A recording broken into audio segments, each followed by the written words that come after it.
Verdadeiro ou falso é o seguinte, a frase é: Vasco não melhorou desde a chegada de Sapinto. Então eu acho que a opinião vocês já meio que deram aí, falando sobre a demissão do Ramon, né, que vocês também não concordavam com isso. Casimiro Miguel, verdadeiro ou falso aqui, vamos falar do Pintudo, Casimiro Miguel. O que você acha, cara? Vasco não melhorou desde a chegada do Sapinto? Não melhorou, até apresentou uma esperança de melhora.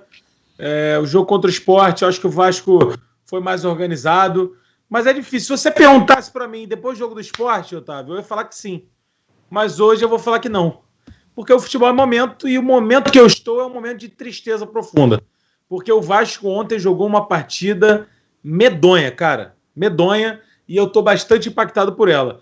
Eu posso falar que o Vasco pode estar mais organizado, que o Vasco desenhou um esquema bacana com o Neto Borges e com o Léo Matos com muita liberdade nas laterais. Bacana, interessante. E quando esses caras subiram, o Cano foi beneficiado. Mas ontem, depois de uma vitória do Vasco, em que o Cano precisou de 2 bolas para fazer 2 gols e ganhamos de 2-0, o Vasco não dá uma bola para o seu atacante novamente, regrediu. Foi o que o Jorge falou. Filme repetido, o Vasco voltou a jogar de uma forma patética e, para mim, ainda é muito cedo para falar que o Vasco melhorou. Não melhorou. Então, beleza. Então, verdadeiro na opinião do Cazé, o Sapinto, especialmente ontem, ele foi muito mal. Ele foi muito mal em deixar o Pikachu até o final do jogo, e o Pikachu não fazia um bom jogo. Ainda. Ele tirou o melhor jogador em campo, que era o Léo Gil. O Colo Gil estava jogando bem e ele tirou o Léo Gil, tirou o Léo Matos também. Depois daquilo, o Vasco passou a não ter chance nenhuma de vencer o jogo. Se já tinha poucas chances, depois daquilo não teve chance nenhuma. Inclusive foi emblemático, né? Porque a gente tá vendo o lance agora. Depois desse chute aí do Léo Gil, que foi a melhor chance do Vasco no jogo, ele tirou o cara de campo. Então, Jorge, quero saber a sua opinião. Verdadeiro ou falso? Você também acha que o Vasco não melhorou desde a chegada do Sapinto? Não melhorou. Não melhorou. Eu tô com vocês, assim, inexplicável ontem o Juninho no banco e nem ser utilizado pelo Sapinto, assim, não dá pra entender o motivo. Acho que ele acerta só ao tirar o Thales Magno no intervalo, porque não tinha muito jeito, né? Mas as outras decisões no decorrer do jogo foram decisões equivocadas. São 2 vitórias só. Essa vitória com o Sport que o Cazé citou, que até deu ali algum fio de esperança pra torcida, é aquela vitória com o Caracas muito magrinha. E jogando mal, né? E jogando mal no primeiro jogo da Sul-Americana. Depois o Vasco fora de casa jogou uma grande parte do jogo com a mais e conseguiu tomar pressão do Caracas, né? Verdade. Lá na Venezuela, o Caracas teve um cara expulso com 15 do segundo tempo, 17 do segundo tempo. Então, o Vasco tem a maior parte do segundo tempo com um a mais e sofre mesmo assim, até o final do jogo. Então, acho que não evoluiu, acho que, assim, a comparação, ela não vale, porque ela não vale 100%, que seria muito cruel. O Abel Ferreira chegou no Palmeiras, olha o impacto que ele gerou. Tudo bem, precisamos destacar a diferença gritante de elenco, de investimento. Eu nunca esperei que o Sapinto do Vasco conseguisse fazer o que o Abel está fazendo nos primeiros jogos dele no Palmeiras, porque o material humano é mais pobre, porque o clube não paga em dia, porque o clube vive um caos político, porque o Vasco não tem paz política há muito tempo. Desde que eu me entendo por gente, frequento São Januário, narro o jogo em São Januário, eu vejo o Vasco em ebulição política. Eu já narrei jogo em São Januário com tiro rolando na arquibancada, em semana de eleição, em fim de semana de eleição. Teve tiro na eleição presencial, também, né? No dia 7, teve tiro. O Vasco teve 2 eleições, teve uma presencial e teve uma online. Aí o presidente da Assembleia Geral chama uma eleição, a justiça determina a outra. O presidente em exercício não reconhece nenhuma das duas. Então é um caos, cara. Esse é o Vasco há décadas. Esse é o Vasco que não tem paz. Você acha que isso não vai refletir no campo? É óbvio que vai refletir no campo, é óbvio que vai ter algum impacto. Agora, quando você traz um novo treinador, você espera que... E nenhum deles tem tempo pra nada, né, Otávio? Ninguém tem tempo pra nada. Esquece, é ilusão, é utopia, não vai rolar. Tem que ganhar pra ontem, tem que escapar do rebaixamento pra ontem. É tudo pra ontem.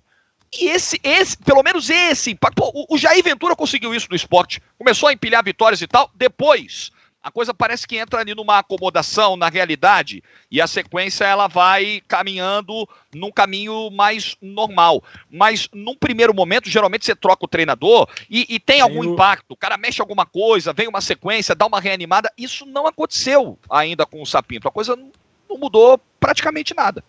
Os jogadores normalmente querem mostrar serviço para ver se ganha uma vaga no time titular, né? O Sapinto, ele chegou meio disciplinador, né?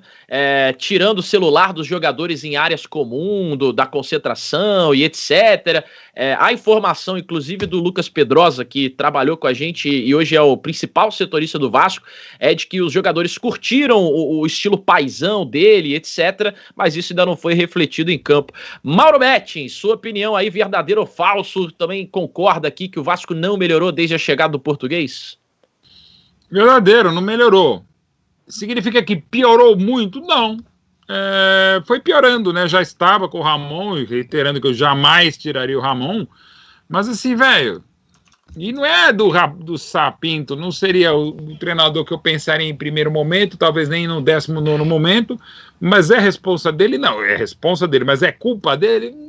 Não, cara, assim, é muito difícil, toda essa crise institucional.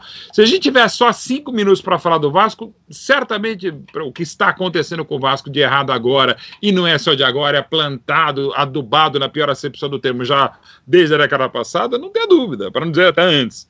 Então, assim, não vai dar tempo de falar. Então, assim, o Sapinto paga por isso também, né? E por o elenco, que mesmo se tivesse zerado e tal, a gente sabe que não é grande coisa. E quando tem gente boa, é rapidamente vendida.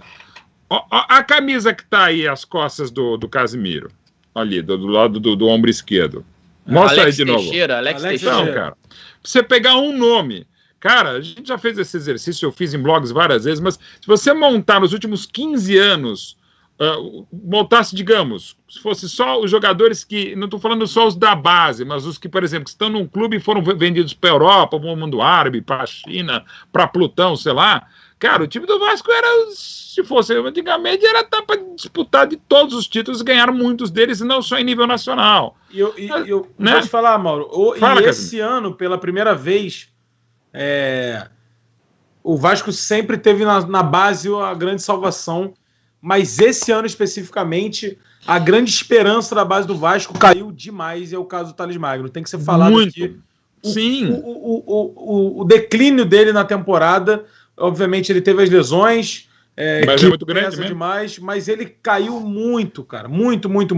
Ano passado, contra o Fortaleza, em São Januário, o Otávio vai lembrar, não sei se o Jorge e o Mauro vão lembrar, o Thales teve uma atuação espetacular, que é dar uma lambreta no jogador do Fortaleza, e o jogador do Fortaleza é expulso, depois ele sofre o pênalti, e o Vasco ganha o jogo de 1-0. Então, você vê uma diferença de um ano de um jogo para o outro. A queda de rendimento do Thales é enorme.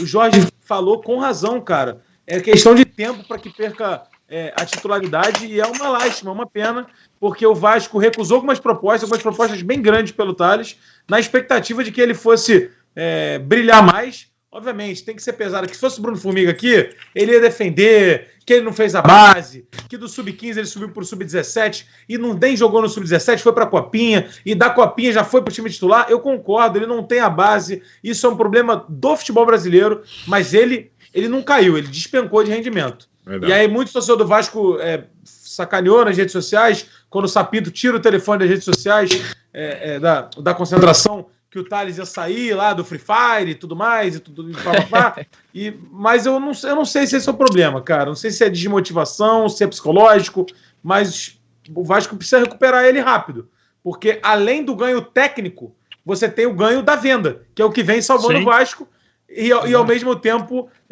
prejudica e salva, né? É a famosa faca de dois legumes aí, como Vicente Matheus diria. Então é isso. É difícil mesmo. O Vasco é uma situação muito delicada.